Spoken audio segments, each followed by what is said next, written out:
Morning mga kateki. So ito nga pala yung ginawa nating PisoNet dual box. Ang features niya is auto shutdown, hindi siya yung namamatay lang yung monitor. So try natin ngayon siya paganahin, no. So may switch nga pala yan. So tigisa para ito pagka in-up ko ma-on na siya. So on na siya. Try natin buksan tong laptop. Itong laptop binila namin ng serial. Ito kasi walang serial yung laptop. So, ito yung nagko-connect dito sa may PisoNet dahil nilagyan namin ito. Yan. So, kumo-connect siya sa PisoNet natin na box. So, siya yung nagbibigay ng signal. Iaano ko yung kung paano ko kinonect yan. Lalagyan ko ng picture dito, sisingitan natin.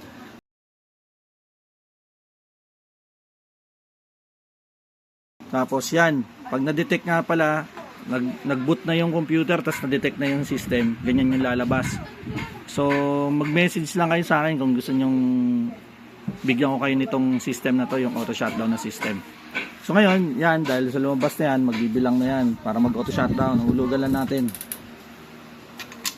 Naka-default pa to, hindi ko pa nakakalibrate. So 1 minute. Ayan, nawala na. So ganun lang kasimple. Ganun lang siya.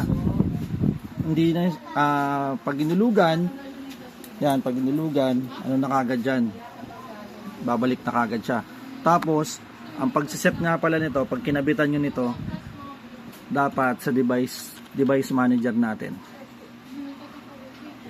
Yan, device manager nyo, tingnan mo yung port. Yan, kung mapapansin nyo sa port, dapat COM1, ha? Madali lang yan. Para pag hindi yan naka-COM1, i-right click nyo lang yan, properties. Yan, right click, properties, port setting. Yan, port setting, advance. Tapos to, palitan nyo lang to ng COM1. Okay?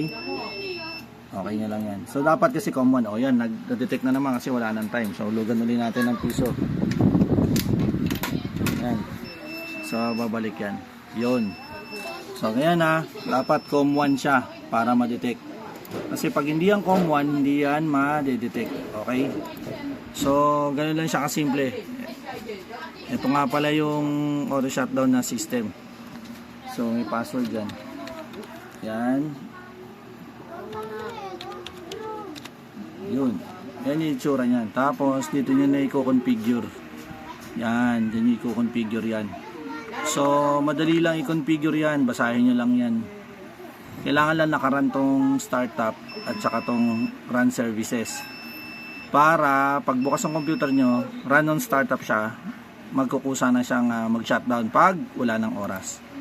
So, yun lang. Yung mga gusto magtanong message lang kami dito sa page natin sa Techie. Yung mga gusto mag-umpisa mag-computer shop dyan, may binibenta rin kami mga brand new computer, second hand, PisoNet na box, dual, tsaka single. So, yung mga gusto, message lang kayo dito sa Techie. Thank you.